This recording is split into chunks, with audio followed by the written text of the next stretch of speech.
Subrata YouTube চ্যানেলে তোমাদের সকলকে স্বাগত। প্রিয় অষ্টম শ্রেণীর ছাত্রছাত্রীরা, আমরা ফার্স্ট সাবমিটিভে সমস্ত গণিতের সমস্ত স্কুলগুলো কমপ্লিট করেছিলাম। তো আজকে আমরা করব সেকেন্ড সাবমিটিভ ইভ্যালুয়েশন, অর্থাৎ দ্বিতীয় পর্যায়ক্রমিক মূল্যায়ন 2024 সালে অষ্টম শ্রেণী গণিতের আমরা 1 নম্বর স্কুলটা কমপ্লিট করব। দেখো তোমরা দেখতে পাচ্ছ স্কুলটার নাম, আর পেজ নাম্বার হচ্ছে 132 পেজ, ক্লাস 8-এর 132 পেজ, দ্বিতীয় পর্যায়ক্রমিক মূল্যায়নের গণিতের 1 নম্বর স্কুলটা আমরা কমপ্লিট করব। প্রথম গণিতটা দেখো কি বলেছে। স্কুলটার নাম হচ্ছে Alipurduar new town girls high school. তো Alipurduar new town girls high স্কুলের যে প্রশ্নপত্রগুলো আমরা সেগুলো খুব সহজেই সলভ করব। তো একটা দেখো কি বলেছে। প্রথম প্রশ্ন, তো আগে একটু বলে রাখি যে তোমরা যারা চ্যানেল নতুন অবশ্যই সাবস্ক্রাইব করবে এবং ভালো লাগলে লাইক করবে, বন্ধুদের কাছে শেয়ার করবে।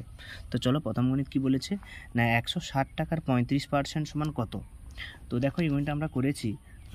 160 টাকার, এখানে দেখতে পাচ্ছ তোমরা অবশ্যই 160 টাকার 35%, তাহলে 160 গুণিত 35/100, তাই তো। এবারে এটাকে কাটাকাটি করলে কি হবে, দেখো কাটাকাটি করলে 0 0 কাটবে এবং আমরা 5-এ কেটেছি, 5 7 35, 5 2 10 এবং 2 8 16, তাহলে উত্তর কত আছে 8 7 56 টাকা। তাহলে অ্যান্সারটা কি 160 টাকার 35% সমান কি 56 টাকা। দেখো অ্যান্সারটা এখানে আমরা লিখেছি সমান কি 56 টাকা। পরের গণিতটা 2-এরটা কী বলেছে দেখো, লঘিষ্ঠ আকারে পরিণত করো।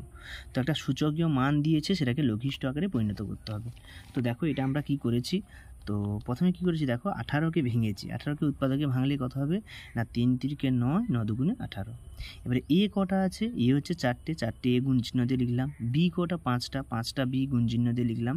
সি কটা 2 গুণ লিখলাম, 2 সিকে লিখলাম। এবং 21 দেখো 3 7 21, এবং এ 7টা 7টা এ লিখলাম, এবং বি 2 বি লিখলাম, সব গুণ আকারে লিখবো যেহেতু সূচকীয় মান। তো এবার কাটাকাটি করলে দেখো এখানে নিচে 7টা এ, উপরে 4টে কেটে 3টে পড়ে থাকবে নিচে। বি 5টা, নিচে 7টা, তাহলে 2 বি পড়ে থাকবে, তাই তো। বি এখানে 2, এখানে 5টা, তাহলে 3টে বি উপরে পড়ে থাকবে। আর সি তো নিচে নেই, তার মানে সি কাটবে না, এবং 3 3 কাটবে। তো অ্যান্সারটা কী আছে 6b³ c²/7a³। দেখো এখান থেকে দেখে নাও সুন্দর করে। তো পরের প্রশ্নটা কি বলেছে দেখো, যে একটা ত্রিভুজ দিয়েছে, দেখতে পাচ্ছ এটা সমকোণী ত্রিভুজ, কারণ এ বিটা হচ্ছে লম্ব, তাই না। তো একটা সমকোণী ত্রিভুজের একটা বাহুর মাপ দেওয়া আছে আর একটা কোণ দেওয়া নেই, কিন্তু আমাদের জানতে হবে যে সমকোণী ত্রিভুজের বি কোণটা হয় 90 ডিগ্রি এবং এ কোণটার মান চাইছে। এ কোণটার মান যদি এক্স হয় তাহলে এক্সের মান কত। তো দেখো এই গণিতটা আমরা কীভাবে করেছি। তো প্রথমে কি করবে, এই যে ত্রিভুজটা, তাহলে এখানে কি এ বি সি কোণ 90 ডিগ্রি, এবং কি বলছে বি সি এ, এটা দেওয়া আছে মানটা, তাহলে কত ডিগ্রি, সেটা 30 ডিগ্রি। তাহলে এই কোণটা কত হবে, আমরা জানি ত্রিভুজের 3টি কোণের যোগফল 180, তাহলে 180 থেকে যদি এই দুটো কোণ বিয়োগ করি, এই দুটো কোণের যোগফল বিয়োগ করি, তাহলে এই কোণটা পাবো। সেখানে করতে থাকো কোণ বিএসি সমান 180 বিয়োগ এই দুটো কোণের যোগফল। তো এই দুটো যোগ করলে 120 হয়, তাহলে 180 থেকে 120 বাদ দিলে কত হবে 60 ডিগ্রি। তাহলে এক্স সমান কত হচ্ছে 60 ডিগ্রি, অর্থাৎ এই কোণটার মান কত ডিগ্রি হচ্ছে, এই কোণটার মান হচ্ছে 60 ডিগ্রি, ঠিক আছে। তো এক্সের মান কত 60 ডিগ্রি। তো পরের গণিতগুলো কি বলেছে দেখো, পরেরটা দেখো 133 নম্বর পেজে, 133 নম্বর পেজ তোমরা প্রত্যেকে দেখতে পাচ্ছ। তো দুটো গণিত করতে বলেছে, আমরা 4টে গণিতই করব। তো প্রথমে কি বলেছে দেখো না, একটি বিধানসভা কেন্দ্রের ভোটারদের 80% ভোট দিয়েছেন এবং বিজয়ী প্রার্থী প্রদত্ত ভোটের 65% ভোট পেয়ে নির্বাচিত হয়েছেন। তিনি মোট ভোটের শতকরা কত ভোট পেয়েছেন হিসাব করে দেখি। তো এই গণিতটা কীভাবে করব, একদম ছোট শর্টকাট পদ্ধতিতে খুব সহজে, যাতে পরীক্ষায় কম সময়ে আমরা গণিতটা করতে পারি। তো প্রথমে দেখো, যেহেতু এটা পার্সেন্টেজের গণিত দিয়েছে, আমরা এক্স ধরবো না, 100 ধরে করলে সুবিধা হবে। দেখো ধরি ভোটারের সংখ্যা 100 জন, তাহলে টোটাল ভোট দিতে এসে 100 জন, তাহলে ভোট দিয়েছেন কত 80 জন, যেহেতু 80% ভোট দিয়েছেন বলছে, তাহলে 80 জন ভোট দিয়েছে। আর প্রদত্ত ভোটের 65% বিজয়ী প্রার্থী, তাহলে 80 জনের 65% বিজয়ী প্রার্থী, তাহলে সেটাই হবে। দেখো 80 জন ভোটের মধ্যে 65% যে দল জিতেছে সেই দল ভোট পেয়েছে, তাহলে বিজয়ী প্রার্থী ভোট দিয়েছেন কত না 80-র 65%, তাহলে 80 × 65/100। এটাই কাটাকাটি করলে দেখো এখানে 0 0 কাটলাম, 13 5 65 আর 5 2 10, তাই না। আর এখানে 5 2 10, এখানে 5 কেটেছি, এখানে 4 2 4 আর 2 5 10, এটাই করেছি। অ্যান্সার কত 52 জন। তাহলে বিজয়ী প্রার্থী মোট ভোটের 52% ভোট পেয়েছেন। তাহলে মোট ভোটের কত পার্সেন্ট ভোট পেয়েছে, 52% ভোট পেয়েছেন। পরের দেখো 2-এর দাগের প্রশ্নটা কি বলেছে না, 2 প্রকার স্টেনলেস স্টিলে ক্রোমিয়াম ও স্টিলের পরিমাণ অনুপাত যথাক্রমে দিয়ে দিয়েছে কত না 2:11। এবং 5:21। এই দুই প্রকার স্টেনলেস স্টিলে কী অনুপাতে মেশালে নতুন স্টেনলেস স্টিলে ক্রোমিয়াম ও স্টিলের অনুপাত এত হবে। তাহলে দেখো বলছে এতে কত অনুপাত মেশাবো এবং এতে কত অনুপাত মেশাবো, মিশিয়ে ক্রোমিয়াম ও স্টিলের অনুপাত এত হবে। তো এই গুণটা খুবই সোজা, কিন্তু একটু বড় ফিগার, তো ভয় পেও না, এটা খুব সোজা গণিত। দেখো আমরা প্রথমে ধরে নিয়েছি, ধরি প্রথম প্রকারে এক্স একক ও দ্বিতীয় প্রকারের সঙ্গে ওয়াই একক স্টেনলেস স্টিল মেশাতে হবে। তো প্রথম প্রকারে দেখো ক্রোমিয়াম ইস টু স্টিল কত দেওয়া আছে, 2:11, দেখো দেওয়া আছে 2:11। তাহলে আমরা ধরেছি প্রথম প্রকারে এক্স একক মেশাবো আর দ্বিতীয় প্রকারে ওয়াই, তাহলে প্রথম প্রকারে আমরা যেহেতু ধরছি তাহলে ক্রোমিয়াম ইস টু স্টিল তোমার 2:11। তাহলে মোট অনুপাত যোগ করতে হবে কত, এটা কত হবে 13 হবে, তাই তো 2 আর 11 যোগ করলে 13। তাহলে এক্স একক যেহেতু প্রথম প্রকার আমরা এক্স ধরে নিয়েছি, তাহলে এক্স একক স্টেনলেস স্টিলের ক্রোমিয়ামের পরিমাণ, তাহলে ক্রোমিয়াম কত হবে, এক্স গুণিতক 2 মোট অনুপাত, তাহলে এক্স গুণিতক 2/13 সমান 2x/13 একক। আর প্রথম এক্স একক স্টেনলেস স্টিলে কি স্টিলের পরিমাণ, তাহলে সেটা 2x গুণিতক 11/13, তাই তো এক্স গুণিতক 11/13 এখানে দেখতে পাচ্ছ তোমরা। তাহলে এটা কত হচ্ছে 11x/13 একক। এইবারে প্রথম প্রকারটা হয়ে গেল, আমরা দ্বিতীয় প্রকার করব। তাহলে দ্বিতীয় প্রকারে কি ওয়াই একক স্টেনলেস স্টিল মেশাতে হবে বলেছিলাম। তাহলে দেখো এখানে কি করেছি, দ্বিতীয় প্রকারে ক্রোমিয়াম ও স্টিলের অনুপাত দিয়েছিল কত না 5:21, তাই না 5:21 এটাই দিয়েছিল ক্রোমিয়াম টু স্টিল। মোট অনুপাত দুটো যোগ করলে কত হবে 26, তাই তো মোট অনুপাত 26 হচ্ছে। তাহলে ওয়াই একক ক্রোমিয়ামের পরিমাণ, তাহলে এই একই রকম ওয়াই একক স্টেনলেস স্টিলের ক্রোমিয়ামের পরিমাণ ওয়াই গুণিতক এই 5/26, 5/26 5y/26 একক। সেই একই রকম ওয়াই একক স্টিলের পরিমাণ ওয়াই গুণিতক 21/26, তাই না, সেটা হচ্ছে 21y/26 একক। এবারে দেখো এটা ক্রোমিয়াম, এটা ক্রোমিয়াম, এটা স্টিল, এটা স্টিল, তাহলে এই দুটো যোগ করব, মোট ক্রোমিয়াম, এই দুটো ক্রোমিয়াম আর এই দুটো স্টিল যোগ করব। তাহলে দেখো মোট ক্রোমিয়াম এই যে 21x/13 প্লাস 5y/26, আর মোট স্টিল দেখো এই স্টিল আর এই স্টিল দুটো যোগ করলে কত হচ্ছে দেখো 11x/13 প্লাস 21y/26, তাই না। এটা যোগ করলে কত পাচ্ছি দেখো, এটা যোগ করলে কত হচ্ছে না 22, এটা লসাগু করলে 26, এ দেখো 11 দুগুণে 22 হবে, তাহলে এই একক পাচ্ছি। আর এই দুটোর অনুপাতই বলেছে দেখো 7:32, এখানে বলে দিয়েছে দেখো এই দুটো কি অনুপাতে মেশালে তার ক্রোমিয়াম ও স্টিলের অনুপাত হবে 7:32। তো সেক্ষেত্রে দেখো এটাকে ক্যালকুলেশন করতে হবে। দেখো কীভাবে করেছি, প্রথমে অনুপাত কাটে, এরকম কাটা যায়, তখন কেটে দেবে এবং এই দুটোকে বাই আকারে লিখবে, এই অনুপাত এটা যেমন আছে তেমন। এর সঙ্গে এর গুণ, এর সঙ্গে এর, দেখো প্রথমে আমরা কি করেছি এর সঙ্গে এর গুণ করেছি, এই যে এর সঙ্গে এর 22-এর সঙ্গে 7 গুণ করলে 154x, 21-এর সঙ্গে 7 গুণ করলে 147, আর 32-4-এ 128 এবং 32-5-এ 160y, তাই না। এবারে এক্সগুলোকে একদিকে করেছি, ওয়াইটাকে ওদিকে করে দিয়েছি, তাই না। তাহলে এটা থেকে এটা বাদে 26, এটা থেকে এটা বাদে 13, তাহলে এবারে কি এক্সের নিচে ওয়াই আসবে আর 26টার নিচে যাবে, 13 × 13, 13 দুগুণে 26, তাহলে অনুপাতটা কত হচ্ছে 1:2।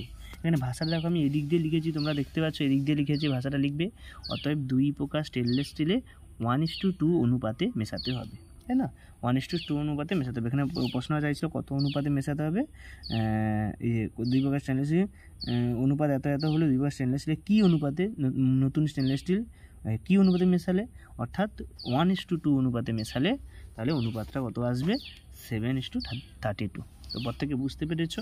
তো এরপরে গণিতটা দেখো এরপরে 3-এর দাগের গণিতটা কি বলেছে, আর 3-এরটা বলেছে কোনো একটি কাজ অবনী ও আনোয়ার আলাদাভাবে যথাক্রমে 20 দিন ও 25 দিনে করতে পারে। তারা একসঙ্গে কাজ শুরু করার 10 দিন পরে দুজনেই চলে গেল। সুখেন এসে বাকি কাজটি 3 দিনে শেষ করল। যদি সুখেন পুরো কাজটি একা করত তবে কত দিনে কাজটি শেষ করতে পারত। তো এটা সেই অংশের গণিত থেকে দিয়েছে। তো দেখো তিনি এটা কীভাবে করবে না, প্রথমে লিখবে ধরি মোট কাজের পরিমাণ 1 অংশ, যেহেতু অংশের গণিত আমরা করব তো প্রথমে ধরে নেব কাজটার পরিমাণ কত, ধরি মোট কাজের পরিমাণ 1 অংশ। অবনী 20 দিনে কাজ করে, তাহলে 1 অংশ, তাই তো। তাহলে 1 দিনে কাজ করবে কত অংশ, 1/20 ঐকিক নিয়ম যেমন। এরপরে বলতে থাকো আনোয়ার 25 দিনে কাজ করে 1 অংশ, তাহলে 1 দিনে কত করবে 1-এর 25 অংশ। কেন আমরা এটা ধরছি দেখো সম্পূর্ণ কাজটি করে দেখো এত দিনে করতে পারে, তার মানে কি সম্পূর্ণ কাজ 1 অংশ ধরেছি, তাহলে আনোয়ার করতে পারে 25 দিনে, তাহলে 1 অংশ করবে কত 1-এর 25 দিনে, এই 1-এর 25 অংশ 25 দিনে 1 দিনে করবে। এবার দেখো বলেছে দুজনে একত্রে 1 দিনে কাজটি করবে, তাহলে এই দুটো যোগ হবে 1-এর 20 যোগ 1-এর 25, দেখো এই দুটো লসাগু করলে 20 আর 25 লসাগু করবে, এখানে তোমরা কত বেরোবে না 5 দিলে 5 4 20, 5 5 25, তাহলে কত 100 বেরোচ্ছে, তাহলে 100। আর এটাকে এটাতে ভাগ, 20 5 100, 5 1 5, 25 4 100, 4 1 4, তাহলে 5 4 9 100, তাহলে দুজনে একত্রে কাজ করে কি 9 100 অংশ। এরপরে কি বলেছে দেখো, অবনী আনোয়ার দুজনে একত্রে 10 দিনে কাজ করে, তাহলে এর সঙ্গে কি 10 গুণ, তাই তো, একদিনে করে এত অংশ, তাহলে 10 দিনে কত অংশ করবে 10 গুণ, কাটাকাটি করলে কত 9 10 অংশ। তাহলে বাকি কাজের পরিমাণ, তাহলে মোট কাজ ছিল 1, করেছে কত এত অংশ, তাহলে বিয়োগ করলে কত পাবো না কিছু নেই নিচে 1 ভাবো, তাহলে ভগ্নাংশে যোগ বিয়োগ 10 বিয়োগ 9/10 সমান কি 1/10 অংশ, তাই তো। তাহলে বাকি কাজের পরিমাণ কত কত হলো এখানে 1/10 অংশ।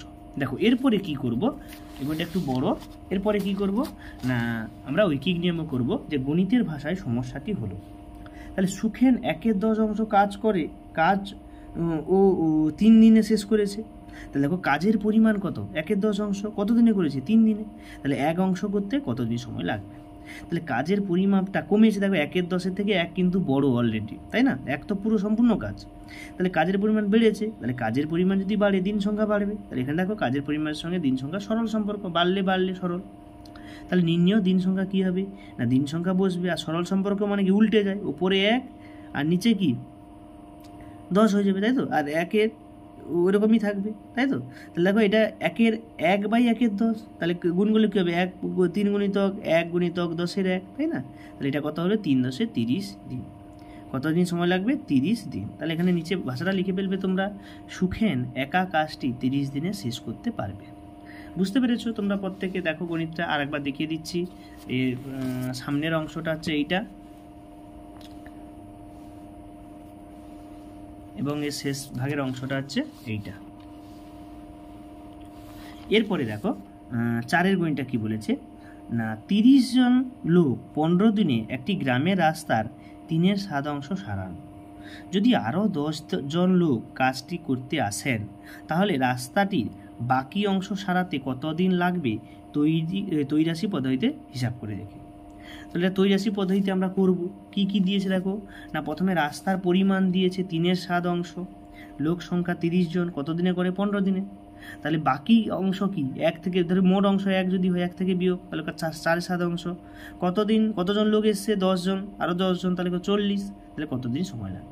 এখানে দেখো রাস্তার পরিমাণ বাড়ছে না কমছে বলো তো, আগে 3/7 এখন 4/7, হর সমান, তাহলে এটা বাড়ছে, তাহলে রাস্তার পরিমাণ বাড়লে দিন সংখ্যা বাড়বে, তাহলে কী সম্পর্ক সরল সম্পর্ক। তাহলে দেখো এই যে রাস্তার পরিমাপে স্থির থাকলে লোক সংখ্যার সঙ্গে দিন সংখ্যা ব্যস্ত, রাস্তার পরিমাপ যদি স্থির থাকে তাহলে লোক সংখ্যা, দেখো লোক সংখ্যা বাড়ছে, তাই না, তাহলে দিন সংখ্যা কমবে, ব্যস্ত সম্পর্ক। আর লোক সংখ্যার সঙ্গে এই যে লোক সংখ্যা স্থির রেখে যদি আমি রাস্তার পরিমাপটা বাড়াই, এর সঙ্গে এটা কি সরল সম্পর্ক, কারণ এটা বাড়ছে এটা বাড়বে, কিন্তু এটা বাড়লে এটা কমবে, লোক যত বাড়বে দিন কম দিন কাজ হবে, কিন্তু রাস্তার পরিমাণ বাড়লে লোক বেশি, দিন সংখ্যা বেশি লাগবে, তাই না। তাহলে এটা হচ্ছে সরল, এটা হচ্ছে ব্যস্ত।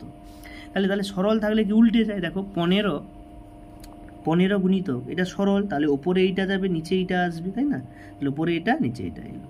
গুণিতক কি এটা ব্যস্ত, যেমন কি তেমন 30/40, তাহলে উল্টে দিলে কী হবে দেখো 15 গুণিতক 4/7, ওপরে যাবে 7/3, আর এটা 30/40, 0 0 কাটো, 4 4 কাটবে, 3 3 কাটবে, 7 7 কাটবে, 15কে 15 দিন 15ই শুধু পড়ে থাকবে, এই 15টা পড়ে থাকবে, বাদ বাকি সব কাটাকুটি হয়ে যাবে। তাহলে রাস্তাটির বাকি অংশ সারাতে 15 দিন সময় লাগবে। বুঝতে পেরেছো তোমরা প্রত্যেকে নিশ্চয়ই। এর পরেরটা কি বলেছে দেখো, পরের গণিতটা বলেছে 3-এর দাগের এক একটা গসাগু নির্ণয় করি। তো দেখো গসাগু কিভাবে আমরা নির্ণয় করব, তো 3টে রাশি দিয়ে দিয়েছে 1 2 3 করে, তো আমরা 3টে রাশিকে আলাদা আলাদাভাবে লিখব। তো দেখো কিভাবে করেছি, প্রথমে লিখেছি দেখো প্রথম রাশি, তাহলে প্রথম রাশি কি 8x² - 4, আর 4 মানে কি 2 স্কোয়ার, তাহলে x² - 2 স্কোয়ার, তাহলে a² - b² এর সূত্র কি হয় a + b whole into a - b, তাই তো, জানো তোমরা a² - b² এর সূত্র a + b whole into a - b। তাহলে প্রথম রাশি কোনটা, এইটা পেলাম। দ্বিতীয় রাশি কি দেখো না 12 ইন্টু x³ + 8, তাহলে 8 মানে কি 2 এর কিউব, তাহলে x³ প্লাস এটা a³ + b³ সূত্র, a³ + b³ উৎপাদক বিশ্লেষণের সূত্র কি মনে আছে, a + b into a² - ab plus b², ওই সূত্র অনুযায়ী এটা বসেছে। দেখো 12কে ভাঙলে 2 × 2 = 4, 4 × 3 = 12, এখানে 8কে ভেঙেছি 3 × 2, তাহলে এটা হবে x plus two into x square minus a b plus b square, ঠিক আছে। তৃতীয় রাশি কী বলেছে দেখো, তৃতীয় রাশি বলেছে 36 x square minus 3x minus 10। 36টা বাইরে থাকবে, এটা মিডিল টার্ম হবে। দেখো এমন দুটো সংখ্যা গুণ করবে যাদের গুণফল হবে 10, বিয়োগফল হবে 3। তাহলে 5 দুগুণে 10 আর 5 থেকে 2 বাদ দিলে 3, সেটাই আমরা করেছি। 3-এর জায়গায় 5 বিয়োগ 2 রেখেছি। তাহলে এক্স স্কোয়ার, দেখো এটার সঙ্গে এটা গুণ করলে দেখো মাইনাস আছে সামনে 5x, মাইনাসে মাইনাসে প্লাস 2 আর x 2x, আর এখানে 10 থাকবে, তাই তো। এরপরটা দেখো 36টা বাইরে থাকবে, এক্স কমন, এই দুটো থেকে এক্স কমন নিলে এক্স মাইনাস 5, আর এই দুটো থেকে যদি প্লাস 2 কমন নিই এক্স মাইনাস 2, তাই না, তাই তো। এটা মাইনাসে মাইনাসে এটা মাইনাস ছিল, সরি এখানে মাইনাস ছিল, তাহলে মাইনাস হবে এটা এক্স মাইনাস 5, তাই তো। তাহলে অ্যান্সারটা কী পাচ্ছি, এক্স প্লাস 2 এক্স মাইনাস 5। তাহলে এখানে দেখো এটাকে 36কে ভেঙে 4, 4 3 12, 3 36। তাহলে গসাগু বলেছে মানে কোনটা কোনটা কমন, দেখো এটাই 2 আছে, এটাই 2 আছে, এটাইও 2 আছে, তাই না। তাহলে 2টা লিখলাম, আবার একটা করে 2 যাবে, এই 2, এই 2, আবার এই 2, তাই তো। আর কি পাচ্ছি দেখো,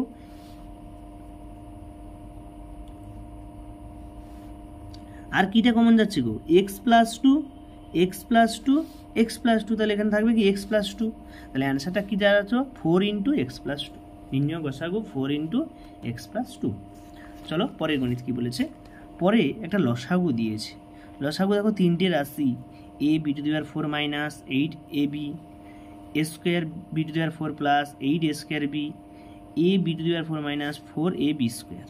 তো দেখো এটা আমরা কি করেছি, প্রথমে প্রথম রাশি লিখবে, এইটা প্রথম রাশি লিখলে, প্রথম রাশি লেখার পর দেখো না এখানে কি করবে না এ বি কমন নেবে এই দুটো থেকে। তাহলে বি কমন নিয়েছে বি কিউ, আর এখানে 8 পড়ে থাকে মানে 2 কিউ, তাহলে এটা a q minus b q, কি এ বি যেমনকে তেমন থাকবে a minus b into square plus a b plus b square. এরপরটা দেখো দ্বিতীয় রাশি, এই দুটো থেকে কি কমন যাবে, এ স্কোয়ার বি কমন যাবে, তাহলে বি কিউ প্লাস 8 মানে 2 এর কিউ, তাহলে এটা থাকবে বি কিউ, এর a q plus b q সূত্র a plus b into a square minus a b plus b square. তৃতীয় রাশি কি a b to the power 4 minus 4 a b square, তাহলে এ বি স্কোয়ার তা থাকবে, এটা কি a square minus B square, তাহলে b plus 2 into b minus 2। তাহলে লসাগুটা কী হবে, লসাগু মানে যেগুলো কমন যাচ্ছে এটা এটা এটা এ সবগুলো লিখবে। লসাগু মানে সবগুলো অ্যান্সার হবে, যতগুলো আছে সবগুলো লিখতে হবে, তাই না। প্রথমে যেগুলো কমন যাচ্ছে সেগুলোকে লিখলাম, বাদ বাকি যেগুলো পড়ে থাকবে। তাহলে ফাইনালি অ্যান্সারটা কী আসছে, a square b square into a plus B a plus 2 a minus 2 b square plus 2 b plus 4 b square minus 2 b plus 4, ঠিক আছে। এটাই হচ্ছে অ্যান্সার।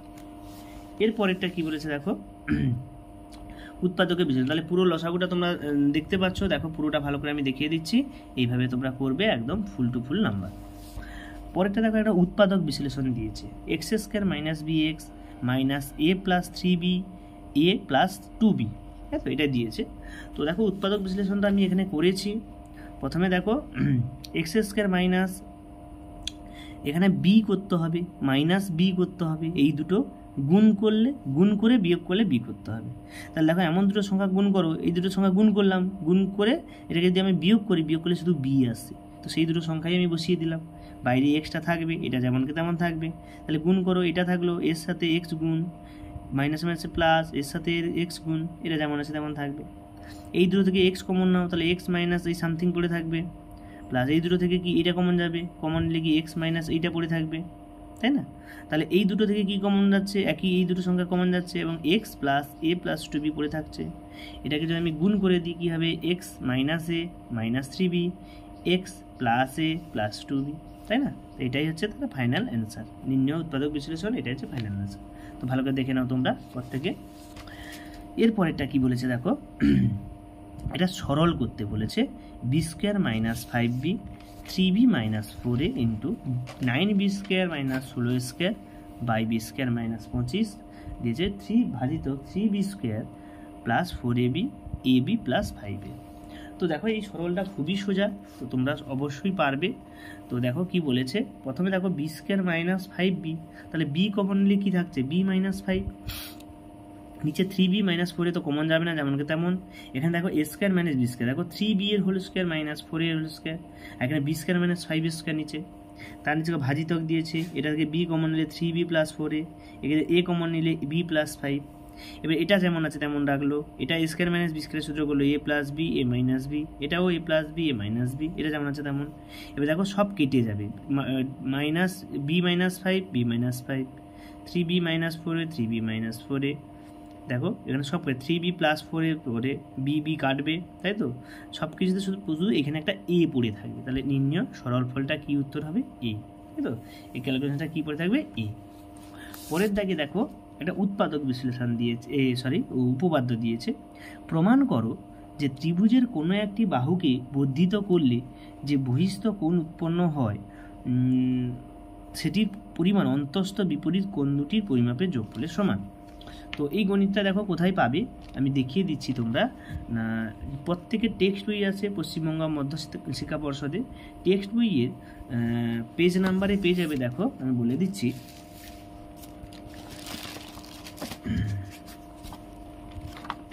এখানে দেখিয়ে দিচ্ছি কোথায় আছে উপপাদ্যটা, সেখান থেকে তোমরা প্রত্যেকে করে নিতে পারবে।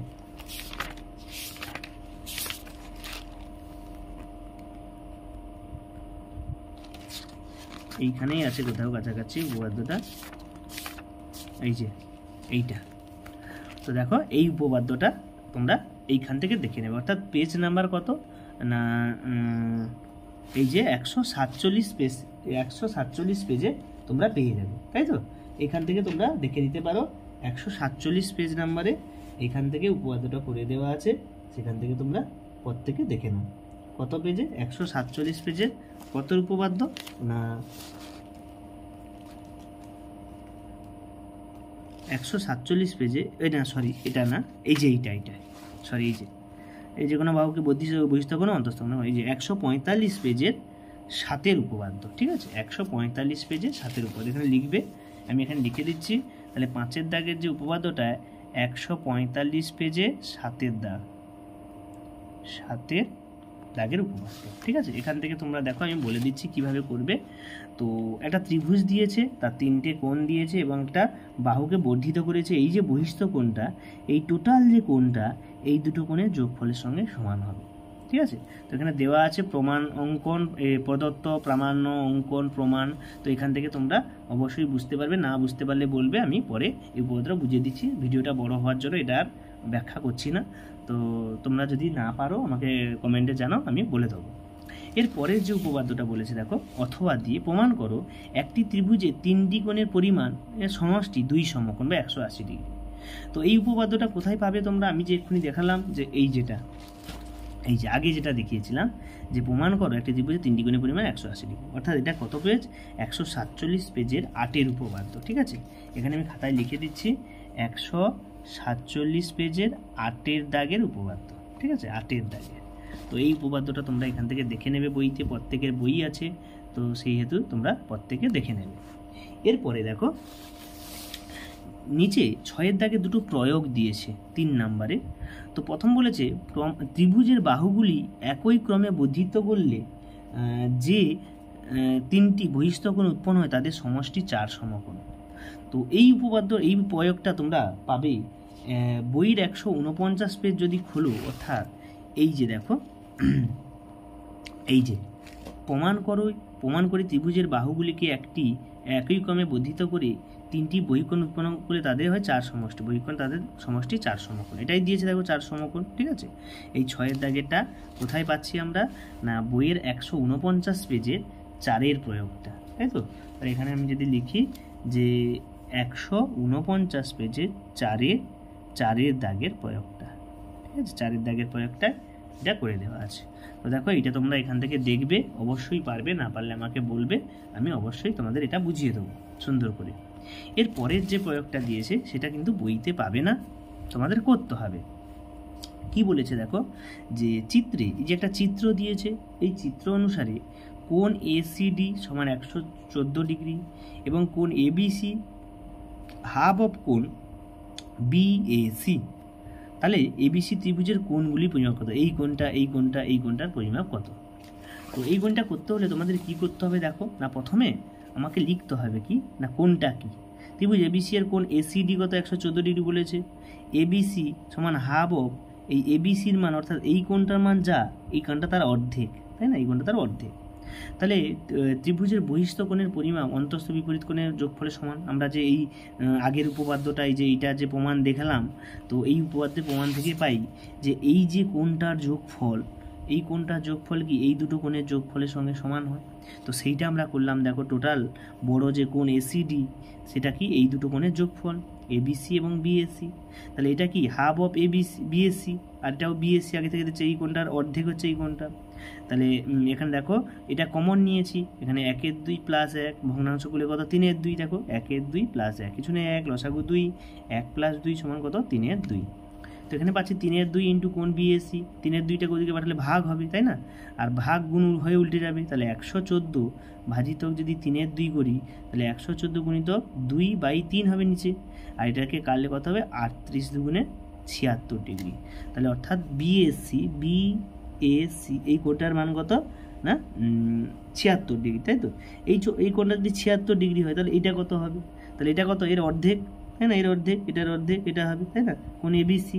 তাহলে অর্ধেক করলে কত হবে 38 ডিগ্রি। তাহলে কোণ এবিসি এটা হচ্ছে 38 ডিগ্রি, এটা কত ডিগ্রি না 76 ডিগ্রি, তাই তো 76 ডিগ্রি। এবারে কি বলেছে দেখো, কোণ এই কোণটা বার করবো এসিবি। তো দেখো এই টোটাল সরলরেখা 180 ডিগ্রি, তাই তো, টোটাল সরলরেখাটা কত দেখতে পাচ্ছ তোমরা, টোটাল সরলরেখা 180 ডিগ্রি, তাই তো, এটা 180 ডিগ্রি এই পুরোটা। তাহলে এটা 114, তাহলে 180 থেকে বাদ দাও, সেটাই করেছি। 180 মাইনাস কোণ এসিডি, তার কারণে কোণ বিসিডি টোটাল 180 ডিগ্রি। তাহলে এটা থেকে 114 বাদ দিলে 66 ডিগ্রি। তাহলে কোণগুলোর পরিমাপ এটা কত হলো 66 ডিগ্রি। তাহলে কোণ এ বি সি 38, কোণ বি এ সি 76, কোণ এ সি বি হচ্ছে 66 ডিগ্রি। তো এইভাবে আমরা পুরো প্রয়োগটা কমপ্লিট করলাম, তোমরা এখান থেকে তুলে নিতে পারো, ভালো করে দেখে নাও। তো আজকের মতো এই পর্যন্ত, দেখা হচ্ছে পরের ভিডিওতে। পরের স্কুল বাগনান হাই স্কুল নিয়ে আলোচনা করব। তার আগে বলি শেষে আবার একবার, যারা চ্যানেলে নতুন তোমরা অবশ্যই সাবস্ক্রাইব করো, ভালোভাবে লাইক করো, এবং কোনো সমস্যা থাকলে আমাকে কমেন্ট বক্সে জানাও। তো প্রতিটা ক্লাসের প্রতিটা সাবজেক্টে আমরা সমাধান, রায়মার্টিন, ডাব দত্ত এবং প্রশ্নসাথী সবগুলোই সমাধান। এর যে গণিতটা আমি পিডিএফ দিয়ে দিচ্ছি তোমাদের, কিন্তু পিডিএফটা পাওয়ার জন্য পুরো ভিডিওটা তোমাদের দেখতে হবে। তো এই সেটির অর্থাৎ 1 নম্বর স্কুলের পিডিএফে তোমাদের পাসওয়ার্ড হয়ে যাবে, লিখবে তোমাদের পাসওয়ার্ড হচ্ছে নিউ টাউন, সব ক্যাপিটালে লিখবে নিউ টাউন দিলে তোমাদের পেজটা খুলে যাবে, সেখান থেকে তোমরা পিডিএফটা ডাউনলোড করতে পারবে। সকলকে ধন্যবাদ, সবাই ভালো থাকবে।